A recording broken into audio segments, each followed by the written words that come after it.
Hello everyone, I thought I'd do a quick follow-up on the rolled Tameshigiri newspaper target rolls. So anyway, here's where I left off basically. The newspapers are soaked. You can kind of tell that they sink when I drop them into the water bucket slash compost bin. And once they sink, you know they're basically done. And I'm gracefully going to empty the water out. Oh so graciously. As you can see here, I am one of the more tactful individuals. And thumbs up. Good job.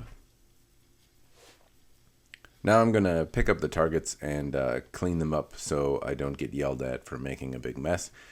In a nutshell, when you have the targets, when they're really soaked, honestly, they last a long time, but that's for me. I'm in the Minnesota area, and it can be pretty humid in the summers and very dry in the winters, but I imagine the humidity level in your area is going to affect how long the targets last in open air before they are too dry to use and need to be soaked again. On any note, what I can tell you is that after I soaked these targets, I went out and thought I would do some quick cutting with one. And honestly, what this taught me is that, hey, if you cut really quick, it can be surprisingly light. Right out of the bucket, they don't have a lot of resistance. And if you leave them for 10 days or so, or say this target has probably been out for a couple weeks, they're so heavy that they are very, very, very different in terms of how they respond. So quick recap here. Get some newspapers. This is covered in part one. Get some newspapers, zip tie something to bind it, lay them out, roll them as I showed. Use the core kind of to start your rolling. You don't have to use a core though. You can use it or not use it. A core is obviously going to make it a little harder to cut, but it doesn't have to. Aside from the wooden cores that I use, some people use like extra quarter round or a small oak dowel or saplings or pine tree branches or whatever you have around. I won't go too much bigger than a 1-inch diameter if you're talking about a hardwood substance, and I'd be kind of cautious not to use like a 1.5-inch oak dowel. That can be murder on your sword. Not that your sword can't move through it, but it can be a little rough on the sword for sure. Then find a water receptacle to fill up with water. Garbage can, compost bin is what I used. Some people use their bathtub, but I will say that newspapers have like ink in them that's going to float around. It's probably going to make your tub look like you took a pretty gnarly bath in it. Also, they can stink up a little bit, so if you can do it outside your house, all the better.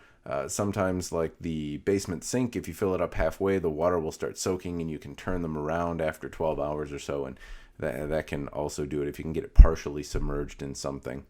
Anyway, soak for at least 24 hours. I left them soaking for like 10 days in the video, and you saw how quickly it cut through. It turned it into a really soft sponge, but you can leave them in there for a pretty long time before they decay into nothingness.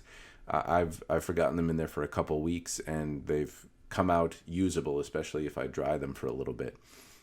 When you dry it, you don't have to dry it right away, but if that last little video showed you anything, that should be that you're doing it for a cutting medium to provide some sort of resistance, and generally speaking, these targets provide more resistance than tatami would in a similar size. So if you don't dry it at all, then it's not necessarily going to give you that kind of feedback that you're looking for. So 24 hours is probably the more ideal time to dry it out for a little bit, anywhere up to 72 hours, and I think you still have a very effective medium. If you go up to 10 days or something like that, it gets to be, as you can see, you're going to whack into it and tip your stand over, and it's not as fun.